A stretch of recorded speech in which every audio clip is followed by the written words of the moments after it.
What's up, guys? Barry Gaming here, back with some more AFK Journey. And today I want to talk about something that I think a lot of people, because it's so late in the season, are completely discounting, and that is the upgrades to your magic charms. Now, at first glance, it might not seem a lot. Even I am guilty of just jumping in every single day, doing my dailies, jumping out, and then not performing as well on leaderboards. However, with the new events that have come out, we have had a ton of Radiant Crests, and I'm already down to 300 because I've taken the time to upgrade a lot of my heroes and a lot of their items to the upgraded version. As you guys can see, when you do refine something, you're basically going to be upgrading the stats that you're going to be getting on the actual item. You can see the difference here of a normal item versus a refined item, the V++, aka 5++ versus the 5+.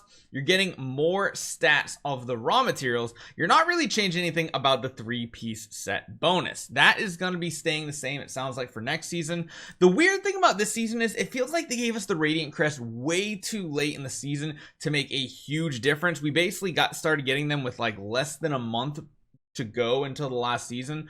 The fact that they took so long makes me feel like they didn't have a correct path in their mind of how magic charms were going to work. But if you are pushing leaderboards, getting these upgraded are very important. I took the time to do that on every single one of my heroes. You can see the difference here, how the icon changes a little bit. See how that has the nice little ring, this one does not.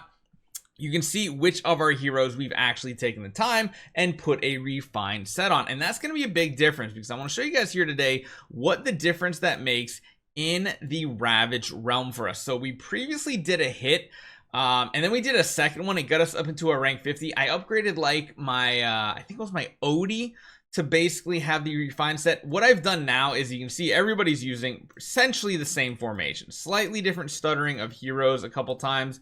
We're gonna go through a couple of these and see which one does the best.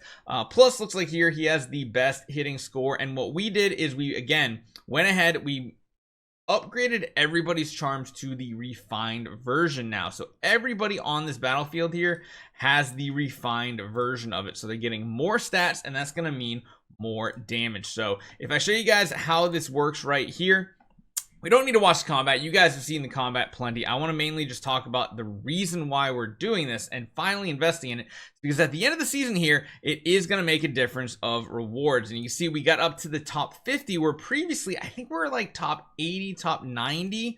And honestly, this should net us a pretty good result, because that's bumping us up just a little bit. Whether we stay in the top 50 or not, that might be a whole different topic here, but you want to make sure you use plenty of attempts. See if there's a little RNG involved in your team, because again, daily ranking, staying in the top 50 is pretty big because it's getting you more of the Grimstones, and more importantly, it's slowly getting you more of the Twilight Essence. If you're someone who's pushing those rank 20 plus exclusives, that is going to be important.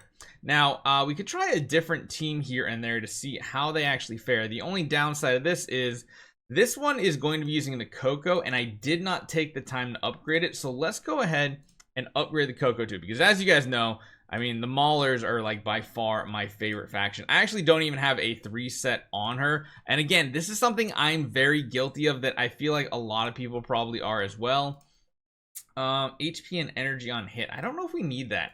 I actually almost prefer running this set right here and upgrading it, just because it's more attack oriented, which are some of her skills are based around. So I'm going to go ahead and do that on her. Again, making sure you pick the right ones can be a big issue with this type of system too, but let's see if we can do a little bit better with this other team, because again, this is one faction where there's quite a few different teams that can do very, very well. This one relying a little bit more on Coco in the second lineup with our 2 magic damage dealers. So this one here, again, I really like frontline spell when we're using Mauler teams, especially in combination with someone like Mikola, because everybody ends up on the enemy side of the battlefield, and that's really important because you have to enter the other side of the battlefield to get the buffs here. And you can see the like overall survivability and everything looks very, very good with this squad, having the Smokey and Mirky, giving attack buffs to this team where it wasn't previously. Having both those attack buffs from Mikola and Smokey and Mirky is really going to supercharge up the Seth and the Shakir. I really like this team here. It's one of my favorite factions out there, and these are like, I actually like running similar teams to this in PvP. Granted, you drop Smokey and Mirky for something else typically, but Yeah, you can see this is actually doing really good. Survivability is perfect. We're already up to 60 billion damage. So this one's going to typically be your better damage dealing team right here. Let's see if we can get the other tentacle down. About 62. Yeah, just shy of 62 with the first team. Let's see what the second team can do, because this is the one that's a little different. This one has the Coco instead of the Smokey and Mirky. However, because we have the faction talents, we're teleporting our back two heroes in those special faction slots to the enemy side of the battlefield, which is why in the previous fight, Smokey and Mirky ended up on the enemy side, which is a very big deal. So this one's actually looking like a very good damage output here, already up to 40 billion. Ooh, this team might actually end up being a better record for me right here. Now, we are getting pushed around a bit. Survivability on Coco is slowly dwindling and diminishing. I think we need to get up to like 50 to 60 billion with this team too to be important. But again, Coco is eventually going to go down. The shields and the damage reduction is eventually going to kind of run out of power because we aren't running survivability. We're running arcane spell for additional damage.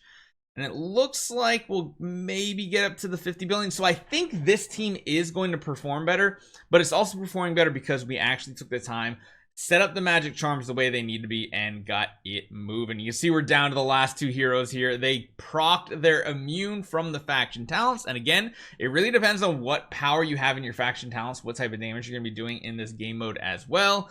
And yeah, it looks like we're still right around the 111 billion mark. To get in the top 20, we have to get to almost 120. That one actually looks like it was slightly under our previous one, but again, there's a lot of other teams here, and the fact that we jumped up quite a bit, we went from like rank 89 to rank 50 after I took the time to do all those magic charm upgrades. That's pretty dang good because that's a lot more attack, that's more HP for survivability, especially for your second team. Ends up being pretty good. Now, the one thing I think is really cool, if you guys haven't seen it just yet, in the new upcoming season, Thalassa ends up being one of the new Dream Realm bosses as well, which is really, really cool. It'll be interesting to see what the best team for this type of boss will be, considering we only ever fight them with these different squads here. I think we're going to have the ultimate siege coming up soon. That's going to be the fun one where you can kind of use anybody on the battlefield, and that's in 3 days, which is really, really cool. But yeah, we're doing pretty good. You get 10 attempts a day if you want to try to get a better result. And then of course, remember to cash in all of your Emporium stuff. This is going to be important. We're also going to be getting a lot more of these items to get, you know, the bonuses for all your heroes coming out soon, because we have a new season. There's going to be a lot coming up. So try to get whatever you can at the end of the season out of it. Upgrade your magic charms, get a little bit better damage, and then hopefully you just get a little bit higher in your overall ranking. The final ranking being one of the most important because it has those stellar crystals, it has that abyssal essence, and some really badass looking cosmetics. Hopefully you guys enjoy this one. I'll see you guys next time.